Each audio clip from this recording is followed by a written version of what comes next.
Hi எனக்கு டீஸ் எனக்கு நம்ம டேயோட எஃப்எஃபான மை ரக்டு ஹஸ்பண்ட் எபிசோட் 34 தான் பார்க்க போகிறோம்.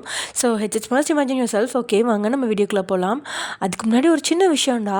அதாவது உங்களுக்கு ஒன் ஷர்ட்ஸ் வேணுமா வேண்டாமா? ஒன் ஷர்ட்ஸ் உங்களுக்கு பிடிச்சிருக்கா பிடிக்கலையா? இல்லை எஃப்எஃப்ஏ போட்டுக்கலாமா? இது எனக்கு தெரிஞ்சாகணும். அதாவது பேய் இருக்கா இல்லையா, பார்த்துருக்காங்களா பார்க்கலையா, நம்பலாமா நம்பப்படாதா, இது எனக்கு தெரிஞ்சாகணும்.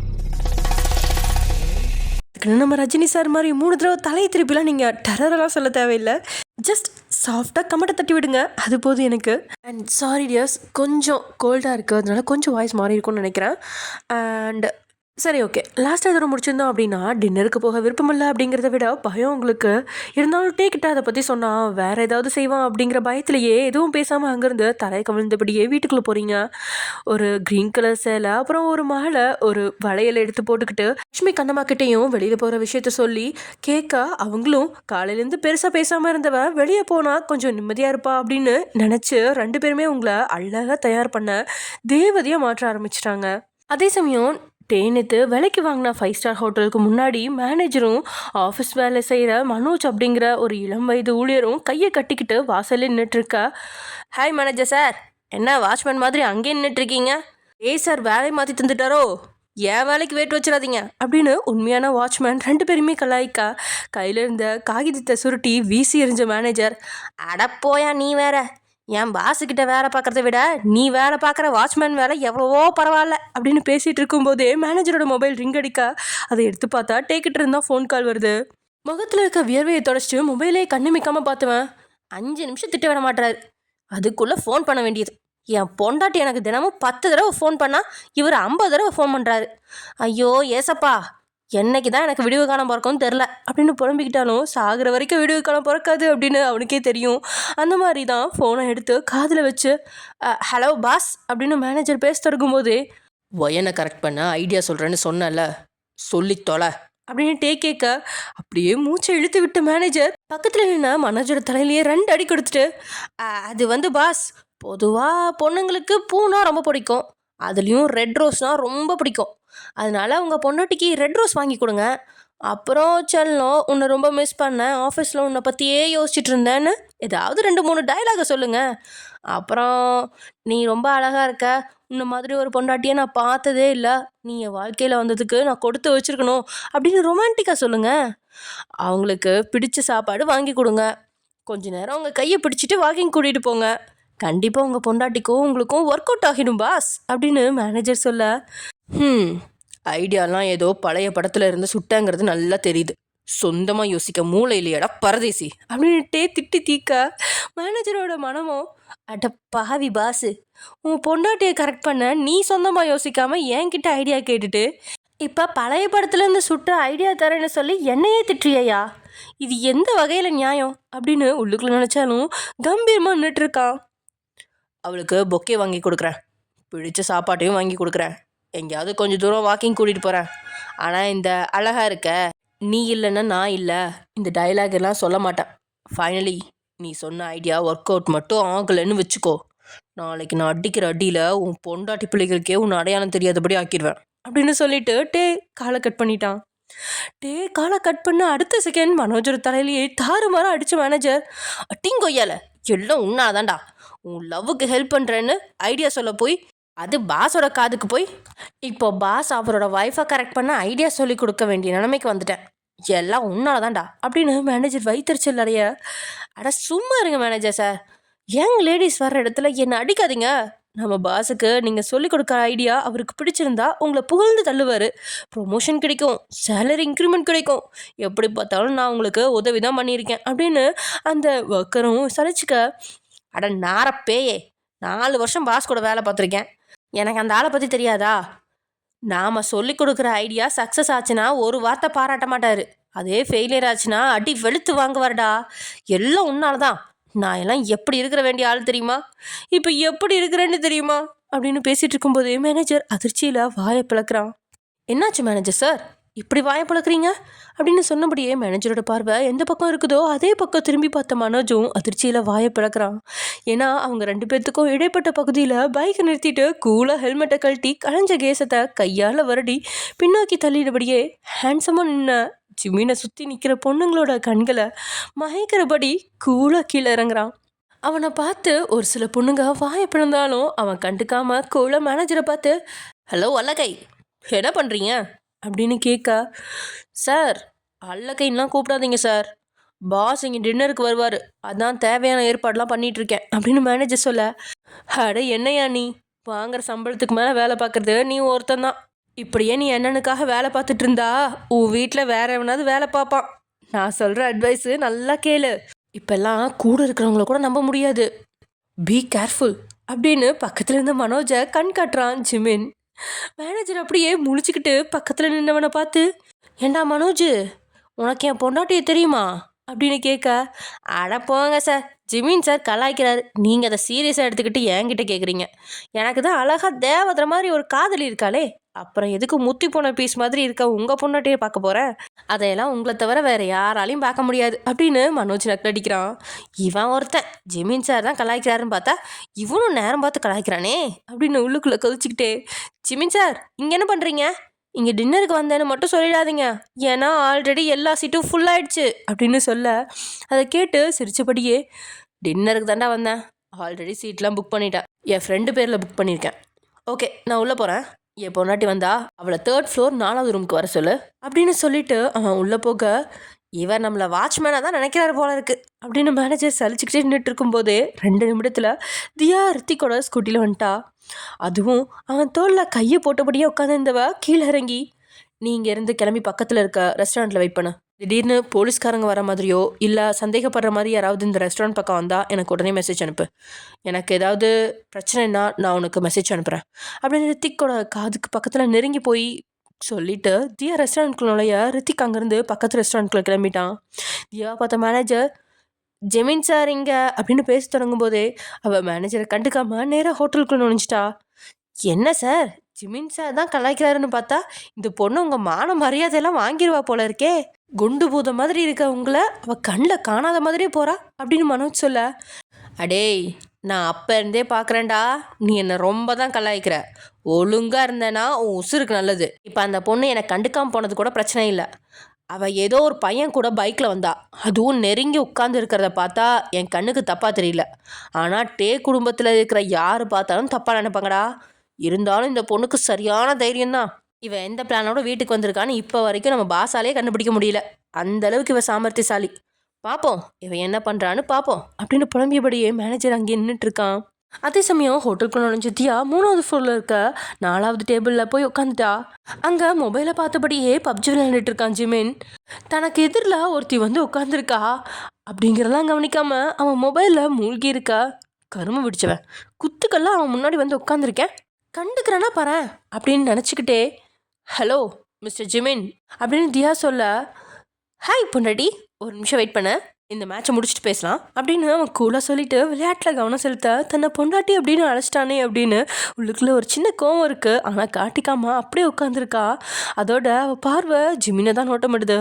5 நாளைக்கு முன்னாடி காவல் நிலையத்தில் வச்சு பார்க்கும்போது அவன் ஒரு பணக்காரன் அப்படின்னு அவன் எதிர்பார்க்கவே இல்லை. சாதாரணமானவன் மாதிரி தான் அவன் தோற்றம் இருந்துச்சு. அன்னைக்கு லேசான தாடி மீசை இல்லை, கிட்டத்தட்ட ஒரு ஆக்டர் மாதிரி இருந்தான். இன்னைக்கு தாடி மீசை இல்லை, ஆனால் அன்னைக்கு விட இன்னைக்கு இன்னும் அழகாக இருக்கான். அதே நேரத்தில் வயசில் சின்னவன் மாதிரியும் தோற்றத்தில் இருக்கான். பெருசாக பாடி பில்டர்லாம் கிடையாது, ஒல்லியான தேகம், ஆனால் பார்க்கறதுக்கு பொண்ணுங்களை மயக்கிற ரீதியில் தான் இருக்கு. சுற்றி வேற டேபிளில் இருக்கிற பொண்ணுங்க அவனையே ரசித்தாலும் தியாவோட கண்கள் எல்லாம் ஏதோ சிபிசிஐடி போல தான் அவனையே நோட்டமிட்டு இருக்கு. அப்போது திடீர்னு மொபைலை ஆஃப் பண்ணிவிட்டு டேபிளில் வச்சுவன் உதட்டில் புன்னகையோட தியாவை பார்த்தபடியே இமைக்காமல் நிற்கிறான். அவன் பார்வையோட தாக்கத்தை பார்த்து, என்ன இவன் இப்படி பார்க்குறான் அப்படிங்கிற மாதிரி மைண்ட் வாய்ஸோட, ஹலோ என்ன அப்படின்னு அவள் புருவத்தை உயர்த்த, அது ஒன்றும் இல்லை செல்லம், இவ்வளோ நேரம் நீ என்ன ரசிச்ச, இனி நான் ஒன்று ரசிக்க வேண்டாமா, அதான் சைட் அடிக்கிறேன் அப்படின்னு சொல்லி கண்ணடிக்கிறான். ஜிமின் கிட்ட எந்த சூழ்நிலையுமே கோபப்படக்கூடாது அப்படின்னு பல ட்ரைனிங்கை முடிச்சுட்டு தான் வந்திருக்கா. இருந்தாலும் கூட அவன் வார்த்தைகள் உள்ளுக்குள்ள கோபத்தை தூண்டுது. இருந்தாலும் கையை முறுக்கி பிடிச்சு வெளியே புன்னகைத்தபடியே இருக்கும். அவளோட ஒவ்வொரு செயலையும் அணுவா கூர்ந்து கவனிக்கிறான் அப்படிங்கிறத விட பார்த்து ரசிச்சான் அப்படின்னு சொல்லலாம். ஒரு கட்டத்தில் அவன் பார்வையோட தாக்கத்தில் அவளுக்கே உடல் கூசி போக, மிஸ்டர் ஜிமின், நான் உங்களை பார்த்து தான் அதுக்காக இந்த மாதிரி மொத்தமாக முழுங்குற மாதிரிலாம் பார்க்கல, ஜஸ்ட் ஒரு கிளாரிஃபிகேஷனுக்காக மட்டும்தான் பார்த்தேன் அப்படின்னு தியா பேசிகிட்டு இருக்கும்போதே, நானும் உங்களை உளவுத்துறை வேவு பார்க்குற மாதிரிலாம் பார்க்கல, ஜஸ்ட் சைட் அடிக்கிறதுக்காக மட்டும்தான் பார்க்குறேன் அப்படின்னு அவன் எதிர்பதில் சொல்ல, தியாவோட பொறுமையெல்லாம் ஐயோ முடியலடா சாமி விட்டுடுடா அப்படின்னு உள்ளுக்குள்ளே கதறவே தொடங்கிடுச்சு. அது அவனுக்கும் புரிஞ்சது மாதிரி, ஓகே தியா, தேவையில்லாமல் நம்ம எதை பற்றியும் பேச வேண்டாம், டைரெக்டாக விஷயத்துக்கே வருவோம் அப்படின்னு அவன் சொல்ல, தியாவும் சீரியஸாக அவனை பார்க்க, சிக்கன் பிடிக்குமா மட்டன் பிடிக்குமா, உனக்கு எது வேணாலும் ஆர்டர் பண்ண, என் அப்பா கிட்ட நிறைய பணம் இருக்குது, ஸோ நானே பில் பே பண்ணிக்கிறேன் அப்படின்னு காமெடி பண்ணுறானா இல்லை கோவப்பட வைக்கிறானா அப்படின்னு தெரியாத அளவுக்கு அவன் பேச்சு இருக்கு. மூச்சை இழுத்து விட்டவ, இறைவா சுத்தமாக முடியல அப்படின்னு புலம்ப, அதுவும் அவன் காதுக்கு நல்லாவே கேட்டுருச்சு. இங்கே பாருங்க ஜிமேன், உங்கள் அப்பா சம்பாதிக்கிற பணத்தையும் பாவத்தையும் நீங்கள் செலவு பண்ணுங்க, எனக்கு அது தேவையில்லை. உங்களுக்கு தேவையானதை நீங்கள் ஆர்டர் பண்ணுங்க, எனக்கு தேவையானதை நான் ஆர்டர் பண்ணுறேன் அப்படின்னு சொல்லி முன்னாடி இருந்த மெனு கடை திறந்து பார்க்குறா. வெளியே விற்கிற சாப்பாடு பொருட்களை விட 3 மடங்கு விலை அதிகமாக இருக்கு. இதுக்கு பேசாமல் அவன் பணத்திலே வாங்கி தின்றுருக்கலாம் அப்படின்னு இருந்தாலும் அவ்வளோ சீக்கிரம் மற்றவங்களுடைய பணத்துக்கு ஆசைப்பட மாட்டாதியா. அதுக்கேற்றபடி தேடி பிடிச்சி ஒரு டீயை மட்டும் ஆர்டர் செஞ்சிட்டா. ஆனால் ஜிமின் ஆர்டர் பண்ண பொருட்கள் எல்லாமே டேபிளில் குப்பை மாதிரி குவிஞ்சிச்சு. அந்த அளவுக்கு ஒருத்தன் சாப்பிட தேவையில்லாமல் நிறைய பொருட்களை ஆர்டர் பண்ணி வச்சுருக்கான். ஓவராக பணக்கொழுப்பில் வளர்ந்த பெருச்சாளி போல இருக்கே, ஓமக்குச்சி மாதிரி இருந்துக்கிட்டு தேவிக்கு சாப்பாடு ஆர்டர் பண்ணாமல் வாரி குவிச்சு போட்டிருக்கான். எப்படியோ அந்த வீணா போட குடும்பத்தோட வாரிசுங்கிறத கரெக்டாக நிரூபிச்சிட்டான் அப்படின்னு நினச்சிக்கிட்டே அவள் டீயே குடிக்கா. என்ன சொல்லும், ஒரு வாய் ஊட்டி விடவா அப்படின்னு அவன் கலாய்க்கா. மிஸ்டர் ஜிமின், இந்த கலாய்க்கிற வேலையெல்லாம் என்கிட்ட வேண்டாம், என் பொறுமைக்கும் ஒரு எல்லை இருக்குது, இந்த மாதிரி பண்ணிக்கிட்டே இருந்தீங்கன்னா பேசாமல் எழும்பி போய்கிட்டே இருப்பேன் அப்படின்னு தியா குரலை உயர்த்த, நோ ப்ராப்ளம், போகிறதா இருந்தால் போ, நீ எனக்கு இங்கே கம்பெனி தரலனா நான் அடுத்ததாக கம்பெனி தர என் அண்ணாவை தான் தேடி போக வேண்டியிருக்கும் அப்படின்னு இன்டெரக்டாக அண்ணன்ட்ட போட்டு கொடுத்துருவேன் அப்படின்னு மிரட்டுறான். இந்த மிரட்டல் உருட்டலுக்கெலாம் தியா பயப்படுறவ கிடையாதே, இருந்தாலும் இப்போது பயந்து தான் ஆகணும் அப்படிங்கிற மாதிரி பொறுமையாக இருக்கா. சாப்பிட்டபடி அவளையே பார்த்துட்டு இருந்தவன், என்கிட்ட ஏதாவது பேசுறதா சொல்லுங்க அப்படின்னு அவன் சொல்ல, இப்போயாவது அவன் நினச்ச விஷயத்த பேசுறதுக்கு விட்டானே அப்படின்னு நினச்சிக்கிட்டே, இங்கே பாருங்க ஜிமின், என் அக்கா உங்கள் அண்ணனை கல்யாணம் பண்ணிக்கிட்டு சந்தோஷமான வாழ்க்கையை வாழலை, உங்கள் அண்ணா ரொம்ப மோசமானவராக இருக்காரு, என் அக்காவை கொடுமைப்படுத்துறாரு, இந்த மாதிரி ஒரு வாழ்க்கையை என் அக்கா வாழ்கிறத என்னால் தாங்கிக்க முடியல. என் அக்கா இடத்துல வேறு ஏதாவது ஒரு பொண்ணு இருந்துச்சா நீங்களே அவளை நினச்சி ஃபீல் பண்ணியிருப்பீங்க. ஸோ உங்கள் வீட்டுக்கு வந்ததே என் அக்காவுக்கு இருக்கிற பிரச்சனையை தீர்த்து அவளுக்கு ஒரு நல்ல வாழ்க்கையை கொடுக்கணுங்கிறதுக்காக மட்டும்தான் அப்படின்னு தியா பேசிகிட்டு இருக்கும்போது அங்கே அவன் எலும்ப வாய்க்குள்ளே வச்சு உரியிற சத்தம் 2 டேபிள் தாண்டி கேட்குது. அப்படியே பேச்சு நிறுத்திக்கிட்டு அவனை முறைக்க, சாரி, நான் சின்ன வயசுலேருந்து ரசித்து சாப்பிட பழகிட்டேன், அதனால தான் இந்த மாதிரி சாப்பிட்றேன், நீங்கள் கண்டினியூ பண்ணுங்க அப்படின்னு அவன் சொல்ல, கடவுளே இவனுக்கு அந்த டேயே பரவாயில்ல போல இருக்கே அப்படின்னு உள்ளுக்குள்ளே நினச்சிக்கிட்டவ, இதுக்கு மேலே சொல்கிறதுக்கு எதுவும் இல்லை, நான் சொல்ல வேண்டியதை சொல்லிட்டேன் அப்படின்னு அழுத்தி சொல்ல, ஓகே தியா, உங்கள் அக்கா கஷ்டப்படுறாங்க, அவங்களுக்கு உதவி பண்ண நீங்கள் உள்ளே வந்தீங்கன்னு சொல்கிறதெல்லாம் ஓகே, உங்கள் அக்காவுக்கு நல்ல வாழ்க்கையை கொடுக்க போகிறேன்னு சொன்னீங்களே அதுக்கு என்ன அர்த்தம்? ஐ மீன், உங்கள் அக்காவுக்கும் என் அண்ணனுக்கும் நடுவில் இருக்கிற பிரச்சனையை தீர்க்க போகிறீங்களா, இல்லைனா என் அண்ணா கிட்ட இருந்து ஒயரணியை பிரிக்கலாம்னு ஏதாவது ஐடியா போட்டிருக்கீங்களா அப்படின்னு விளையாட்டாக பேசினாலும் வார்த்தை சீரியஸாக தான் இருக்குது. இவ்வளோ நேரம் படப்படன்னு பேசிகிட்டு இருந்த தியா அவன் வார்த்தையை கேட்டபடி சில நொடி அப்படியே யோசிக்கிறா. நான் என் அக்கா லைஃப்பில் இருக்க பிரச்சனையை தீர்க்க மட்டும்தான் வந்தேன் அப்படின்னு தியா சொல்ல, ஆர் யூ ஷியோர் தியா? நான் ஏன் கேட்குறேன்னா, உங்களை பார்த்தா பிரச்சனையை தீர்க்க வந்த மாதிரி இல்லை, என் அண்ணாவையும் அண்ணியும் பிரிக்க வந்த மாதிரி இருக்குது, அந்த மாதிரி ஏதாவது கெட்ட எண்ணம் மனசில் இருக்கா அப்படின்னு ஜிமின் கரெக்டாக கேட்க, தியாவுக்கு படப்படன்னு இருந்தாலும் அவள் தான் எந்த நேரத்தில் எந்த ரியாக்ஷன் கொடுத்து நிலைமையை சமாளிக்கணும் அப்படின்னு தெரிஞ்சவளாயிடுச்சே. அதுக்கு ஏற்றபடியே ஒரு ரியாக்ஷனை கொடுத்தவ, இங்கே பாருங்க, நான் அவங்கள பிரிக்க நினைக்கல, ட்ரஸ்ட் மீ அப்படின்னு சொல்ல, அப்புறம் எதுக்கு தியா போலீஸ்காரங்களை எல்லாம் கூட்டிகிட்டு வந்து என் அக்காவை அவள் புருஷன் கொடுமைப்படுத்துகிறான், ஸோ அவளை காப்பாற்றுங்க அப்படின்லாம் சீன் கிரியேட் பண்ணிங்க அப்படின்னு அடுத்த வார்த்தையில் லாக் செஞ்சிட்டான். ஆனால் தியா எல்லாத்துக்குமே ப்ரிப்பேராக வந்திருக்கிறது மாதிரி, நான் ஆரம்பத்தில் அவங்கள பிரிக்க நினச்சேன், ஆனால் இப்போ அந்த மாதிரி நினைக்கல, மேபி என்னோட கெஸ்ஸிங் தப்பு, என் அக்கா உங்கள் அண்ணன் கூட வாழணும், ஆனால் ரொம்ப சந்தோஷமாக வாழணும், இப்போ மாதிரி வேதனைப்பட்டுலாம் வாழக்கூடாதுன்னு நினைக்கிறேன் அப்படின்னு தியா சொல்ல யோசிக்காமல் சாஃப்டாகவும் பணிவாகவும் பேசுகிற தியாவோட வார்த்தையை உள்ளுக்குள்ளே சந்தேகத்தை தூண்டுது. ஆனாலும் அவளோட குணம் அவனுக்கு சரியாக தெரியாது. வெளிப்படையாக தான் பேசுகிறாளா இல்லை போலியாக நடிக்கிறாளா அப்படிங்கிறத யூகிக்க முடியல. இருந்தாலும் கண்களை நல்லா நோட்டமிடுறான். டேயெல்லாம் பார்வையிலேயே எதிரிகளை எளிதில் கண்டுபிடிச்சிருவான். ஆனால் ஜிமின்க்கு அந்த டேலண்ட் கொஞ்சம் கம்மி தான். ஆனால் யாராவது தன்னை ஏமாத்துறாங்க அப்படின்னா மட்டும் அவனால் எளிதில் கண்டுபிடிக்க முடியும். ஆனால் வார்த்தையால் பேசுகிறவங்கள எளிதில் கண்டுபிடிக்க முடியாது. ஓகே தியா, எனக்கும் அதுதான் வேணும் அப்படின்னு சொன்னவன் ஒரு பேப்பர் எடுத்து தியாவுக்கு முன்னாடி போட்டு, நம்ம 2 பேரோட மேரேஜை ரெஜிஸ்டர் பண்ணிட்டேன். 1 இயர்க்கு அப்புறம் நம்ம 2 பேரும் டைவர்ஸ் பண்ணிக்கலாம் அப்படின்னு அவன் சொன்ன வார்த்தை அப்படியே தியாவுக்கு தூக்கி வாரி போட்டுருச்சு. அவ்வளோ ஷாக்கு. அட்ட பாவி பையனே, யாரை கேட்டா நம்ம மேரேஜ் ரெஜிஸ்டர் பண்ண?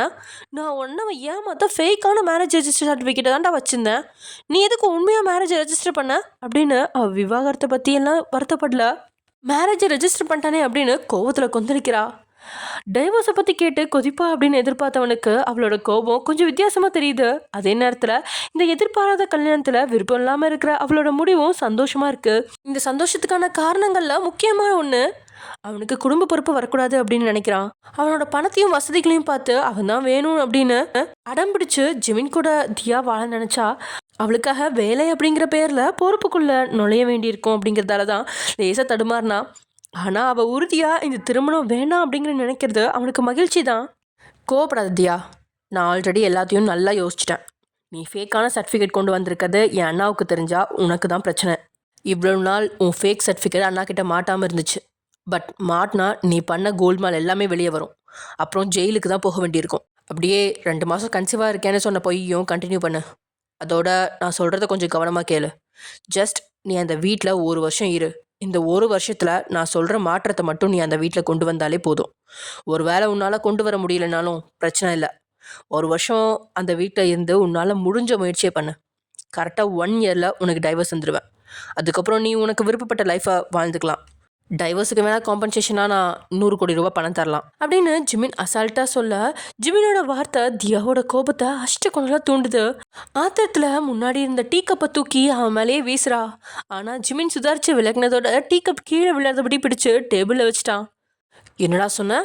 100 கோடி ரூபாய் தருவியா? உனக்கு என்னை பார்த்தா என்னென்னு தோணுது? உன்ன மாதிரி ஒரு பொறுப்பு இல்லாதவன் என் கழுத்தில் தாலி கட்டினதை என்னால் பொறுத்துக்க முடியல.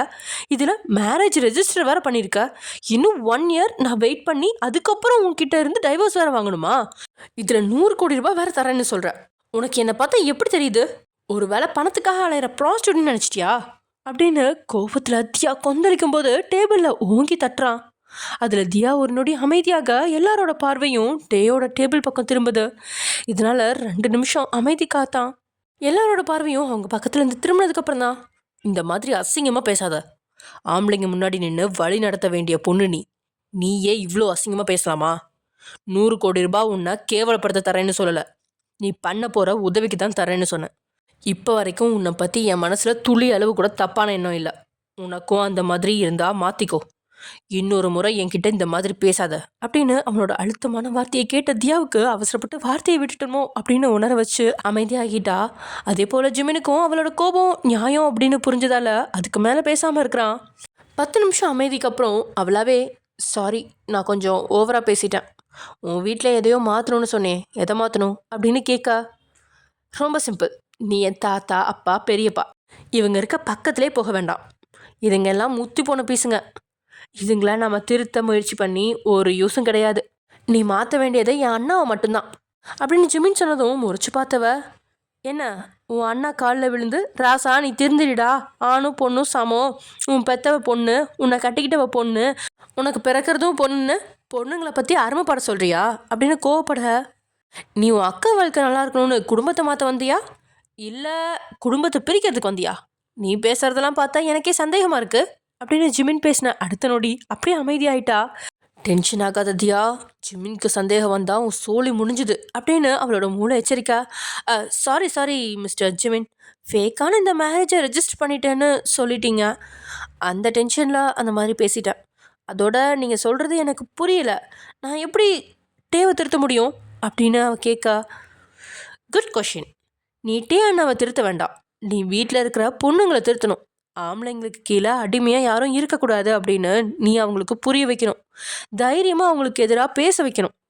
எல்லாத்தையும் விட வயன் அண்ணிக்கிட்ட அண்ணா எவ்வளோதான் கோவப்பட்டாலும் மோசமாக நடந்துக்கிட்டாலும் அவர்கிட்ட காதலோட நடந்துக்க சொல்லு. அண்ணா மனசில் கல்யாணங்கிறது ஒரு பொறுப்பு, கடமை மட்டும்தான், அதை தாண்டி எதுவுமே கிடையாது அப்படிங்கிற அவரோட மொத்த மைண்டையும் மாற்றி கல்யாணங்கிறது காதல், அது வாழ்நாள் முழுக்க இருக்கணும், ஒருத்தர் மதிக்கணுங்கிற சுச்சுவேஷனை வயன் அண்ணி தான் டே அண்ணாவோட மனசில் விதைக்கணும். அந்த மாதிரி நீ அவங்களுக்கு ஊன்றுகோலாக இருந்தால் மட்டும் போதும் அப்படின்னு ஜிமின் அழுத்தி சொல்கிறான். ஜிமினோட வார்த்தையை கேட்கும்போது பைத்தியக்காரத்தனமாக இருக்க, இதெல்லாம் நடக்காத காரியம், உன் அம்மாவும் தான் இருந்தாங்க, அவங்க இதே விஷயத்த டேக்கிட்ட சின்ன வயசுலேருந்தே சொல்லி கொடுத்துருக்கலாம். ஆணும் பெண்ணும் சமம், 2 பேரையும் சமமாக நடத்தணும், அதை விட்டுட்டு உங்கள் குடும்பத்தில் வந்து என் அக்கா கஷ்டப்படுறது மட்டும் போதாதுன்னு அந்த கஷ்டத்தை சகிச்சுட்டு காதில் மட்டும் பொழியணும்னு சொல்கிறியா? உனக்கு ஒரு கூட பிறந்த அக்காவோ தங்கச்சியோ இருந்து அவளுக்கு இப்படி ஒரு வாழ்க்கை கிடைச்சா நீ சும்மா இருப்பியா அப்படின்னு தியா கேட்க, தியாவோட வார்த்தையை கேட்டவனோட முகம் எல்லாம் இருந்துருச்சு. சாப்பிட்டுட்டு இருந்த சாப்பாட்டை வச்சுட்டு உதட்டையும் கைகளையும் கழுவி சுத்தப்படுத்துறவன் அங்கேருந்து வெயிட் அழிச்சு, இதில் இருக்க பேலன்ஸ் சாப்பாடு எல்லாத்தையும் பார்சலாக கட்டி வைங்க அப்படின்னு சொல்லிட்டு எல்லா சாப்பாடையும் எடுத்துகிட்டு போகிறான். அப்படியே தியாக்கிட்ட திரும்பி, இங்கே பாரு, நீ எல்லாத்தையும் திருத்துவேன்னு நம்பினேன், ஆனால் நீ திருத்த வந்த மாதிரி எனக்கு தெரியல. நீ ஒரு விஷயம் சொன்னியே, உன் அக்கா தங்கச்சி கஷ்டப்பட்டா நீ இப்படி இருப்பியான்னு. உண்மையாக என் அக்கா இதை விட கொடூரமான வாழ்க்கை தான் வாழ்கிறா. அவள் வாழ்க்கையில் ஒரு நாள் கூட சந்தோஷத்தை பார்த்ததே இல்லை. அதெல்லாம் பார்த்தும் என்னால் எதுவுமே பண்ண முடியாமல் ஊமை மாதிரி பொத்திக்கிட்டு இருக்கேன். அதுக்கு காரணம் என் அப்பந்தான். நான் உன்கிட்ட என்ன சொல்ல வரேன்னு புரிஞ்சுக்கொடி. டே அண்ணா நல்லவர். அவர் இவ்வளோ மோசமாக மாற காரணம் அந்த வீட்டில் இருக்க ஆம்பளைங்க. சின்ன வயசுலேயே அவர் மனசில் விதைக்கக்கூடாததெல்லாம் விதைக்க விட்டாங்க. அதனால தான் அவர் மனசு ரோபோ மாதிரி வச்சுருக்காரு. எல்லாரையும் அடிமைப்படுத்த பார்க்குறாரு.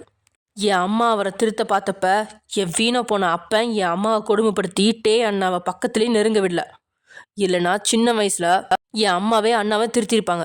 அதோட நீ இப்போ உன் அக்காவுக்கு வேற ஏதாவது ஒரு மாப்பிள்ளையை பார்த்து அங்கே ஒரு பிரச்சனை வந்தாலோ, இல்லை உன் அண்ணா கிட்ட இருந்து பிரித்து இன்னொரு கல்யாணம் பண்ணி வச்சு அங்கே ஒரு பிரச்சனை வந்தாலோ உடனே இன்னொருத்தனை பார்த்துட்டு போயிட்டு இருப்பியா? என்ன பிரச்சனைன்னு பார்த்தா சரி பண்ண தானே செய்வ. அதைத்தான் நானும் சொல்கிறேன். இங்கே பிரச்சனை டே அண்ணா கிடையாது, மற்ற ஆம்பளைங்க மட்டும்தான். டே அண்ணா திருந்தினாலே மற்ற ஆம்பளைங்க மூடிக்கிட்டு பொத்திக்கிட்டும் இருப்பாங்க. டே அண்ணா அடிமைப்படுத்த காரணமே அவரை விட்டு யாரும் போகக்கூடாது அப்படிங்கிறதுக்காக மட்டும்தான். அவர் உண்மையாகவே அண்ணியை விரும்புகிறாரு, அதனால தான் அடிமைப்படுத்த பார்க்குறாரு. ஆனால் அண்ணன் நினைக்கிறது தப்பு. பாசமும் காதலும் இருந்தால் மட்டும்தான் திருமண வாழ்க்கை நல்லாயிருக்கும் அப்படின்னு வயன் அண்ணி அவங்க பாசத்தால் அவருக்கு புரிய வச்சிட்டாலே ஒரு பிரச்சனையும் இல்லை. அதுதான் நான் உனக்கு சொல்லி புரிய வைக்கிறேன். நீ வயன் அண்ணிக்கிட்ட டே அண்ணா கூட பாசமாக நடந்துக்கணும், தைரியமாக அவர்கிட்ட பேசணும், அவரை பார்த்து பயப்படக்கூடாது. டே அண்ணா வெளியில் கோவமாக காட்டிக்கிட்டாலும் அவருக்குள்ள பாசம் இருக்கு அப்படிங்கிறத நீ வயன் அண்ணிக்கு புரிய வச்சாலே போதும் அப்படின்னு மூச்சை பிடிச்சபடி அழுத்தி சொல்கிறான். அவன் இத்தனை சொன்னதுக்கப்புறம் தியாவுக்கு ஆத்திரம் தான் வருது. ரொம்ப ஓவராக தான் பேசுகிறான். இவன் வீட்டில் இருக்கிறவங்கள திருத்த பொண்ணுங்க என்ன வேலைக்காரங்களா? யாருக்கு தெரியும் இவனே பொண்ணுங்களை அடிமைப்படுத்துகிறானோ என்னவோ. இருந்தாலும் இருப்பான், நம்மக்கிட்ட சீன் போடுறானா இருக்கும் அப்படின்னு உள்ளுக்குள்ளே திட்டினாலும் இதுக்கு மேலே அவன்கிட்ட பேச்சுவார்த்தை நடத்த வேணாம் அப்படின்னு நினச்சி, ஓகே மிஸ்டர் ஜிமின், நீங்கள் சொன்னது எனக்கு புரிஞ்சிருச்சு, நான் முயற்சி பண்ணுறேன் அப்படின்னு நைஸாக பேசிட்டு அவன் அங்கேருந்து எழும்ப. ஒரு நிமிஷம் தியா, நீ என்ன பிளானோட வந்தேன்னு எனக்கு கிளியராக தெரியல. ஆனால் ஒயன் அண்ணியையும் டே அண்ணாவையும் பிரிக்கணும்னு மட்டும் நினைக்காத. அது உனக்கு நீயே வச்சுக்கிற ஆப்பு. அதோட அது மரணத்துக்கு சமம். அந்த மரணத்தை நான் தரமாட்டேன், டே அண்ணா தருவார். அவரோட இன்னொரு குணம் உனக்கு தெரியல, தப்பு பண்ணால் அடிச்சே சாகடிப்பார். ஸோ நான் சொன்ன மாதிரி ட்ரை பண்ணு ப்ளீஸ். உனக்கு ஏதாவது உதவி வேணும்னா நான் கண்டிப்பாக பண்ணுறேன் அப்படின்னு அவன் சொல்ல, ஓகே ஓகே, நீங்கள் சொன்னது புரிஞ்சிடுச்சு, முயற்சி பண்ணுறேன் சார் அப்படின்னு சொல்லிட்டு அங்கேருந்து நடைய கட்டுறா தியா. தியாவை சந்திச்சதுலேருந்து அவளால் மாற்றம் வரும் அப்படின்னு நம்பிக்கை இருந்துச்சு. ஆனால் அவளோட அலட்சியமான பேச்சால் அவள் ஒரு வேளை வேறு ஏதாவது திட்டத்தில் உள்ளே வந்திருப்பாளோ அப்படிங்கிற யோசனையில் கலந்தவனா அப்படியே உட்காந்துருக்கான்.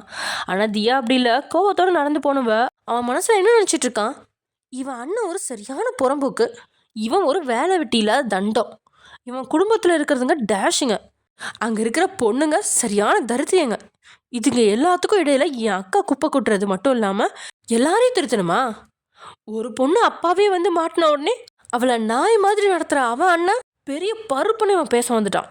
நாளைக்கு ஒரு நாள் தாண்டா நான் பொறுமையாக இருப்பேன், அதுக்கப்புறம் நான் யாருன்னு எல்லாத்துக்கும் காட்டுறேன் அப்படின்னு புலம்பிக்கிட்டே அங்கேருந்து போயிடுறா. என்ன இந்த தியா பொண்ணு இப்படி பேசிட்டு போகுது? அப்போது ஜிமின் ஒரு பிளான் போட இங்கே தியா ஒரு பிளான் போட்டா. நாளைக்கு ஒரு நாள் தான், என்ன பண்ண போகிறாரோ தெரியலையே. ஒருவேளை தியாவோட பிளான் சக்ஸஸ் ஆச்சுன்னா வயன் அண்ட் டே பிரிஞ்சிருவாங்க. இல்லைன்னா கடைசி வரைக்கும் வயன் டேயோட கையில் அடி வாங்கியே சாகணும். வேற வழியே இல்லை. ஒருவேளை தியா சொன்ன மாதிரி வீட்டில் இருக்க பொண்ணுங்களையும் டேவியும் திருத்திட்டானா வேணா உங்களோட வாழ்க்கை நல்லா இருக்கும்னு நினைக்கிறேன். சரி, ஓகே. இந்த 3ல் எது நடக்க போகுது அப்படிங்கிறத அடுத்தடுத்து வர எபிசோட்ஸில் பார்க்கலாம். ஓகே, பாய்.